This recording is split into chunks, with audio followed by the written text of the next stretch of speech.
સ્વાગત છે। પાદરાના યુવકની અભદ્ર ટિપ્પણી બાદ નવાપુરા પોલીસ મથક પાસે કોમી ચમકલું સર્જાતા પોલીસે કોમ્બિંગ હાથ ધર્યો। પાદરાનો વિધર્મી યુવક જેને પ્રભુ શ્રી રામ માટે અભદ્ર ટિપ્પણી કરી હતી ત્યારે આ મામલે નવાપુરા પોલીસ મથક પાસે કોમી ચમકલું સર્જાયું। ઘટનાની જાણ થતા પોલીસ સ્થળ પર પહોંચી અને મામલો થાળે પાડ્યો હતો। આખરે નવાપુરા પોલીસ સ્ટેશન બહાર તમામ હિન્દુ સંગઠનો માફી મંગાવવા માટે એકત્રિત થયા હતા। ત્યારબાદ બંને કોમ વચ્ચે પથ્થરમારાનો બનાવ પણ બનવા પામ્યો, જે સંદર્ભે બીજા દિવસે નવાપુરા પોલીસે કોમ્બિંગ હાથ ધર્યું હતું।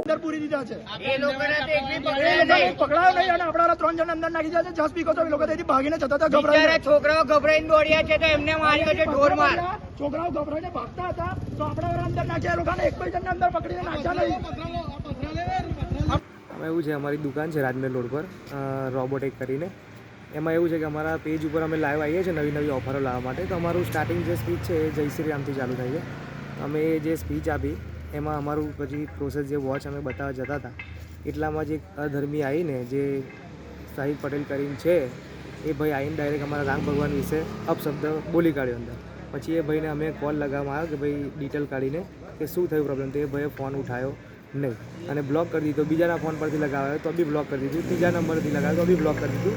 એટલે પછી ડિટેલ આવી તો થોડુંક ભાઈ વિડીયો વાયરલ થયો કે ભાઈ આ ભાઈ અમને ગાર બોલ્યા છે રામ ભગવાન વિશે, તો આ પ્રોસેસ થઈ ગઈ છે। તો એ બધા જે બી નંબર ગયો બધાએ ફોન કર્યો કે ભાઈ પાદરાનો છે, આ રીતે મગજમારી થઈ છે। તે ભાઈ એવું કહે છે કે આઈડી મારું હેક થઈ ગયું હતું, પણ એ વાત ખોટી છે। એમને પહેલાં ડીપી ડિલીટ માર્યું, પછી પેલી લિંક ડિલીટ મારી અને પછી બધા જે એમને ફોટોઝને બધું મૂક્યું હતું એ બધું બી ડિલીટ મારી દીધું।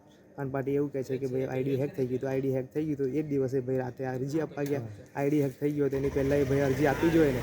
પછી એમના પપ્પા આવ્યા, એમના પપ્પાને વડે દુકાને આવ્યા ત્યારે મેં એવું કીધું કે ભાઈ શું પ્રોબ્લેમ છે।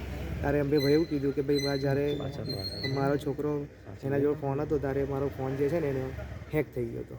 એ ભાઈ એમના પપ્પાએ જવાબ આપ્યો। એમના ભાઈ પછી મિત્ર છે કોઈ કરીને જે ઓળખાણમાં, એમને એવું કીધું કે સાચી વાત કહું તો કે ભાઈ મારી જોડે ફોન હતો જ નહીં। એટલે આ કેવું ગોલ ગોલ ફરાવાની સિસ્ટમ છે બધી। એ ભાઈ ગાળ બોલ્યા છે। આપણી ઈચ્છા એટલી જ છે કે એ ભાઈ ખાલી માફી માગી લે અને વાત આગળ લાંબી ના કરે।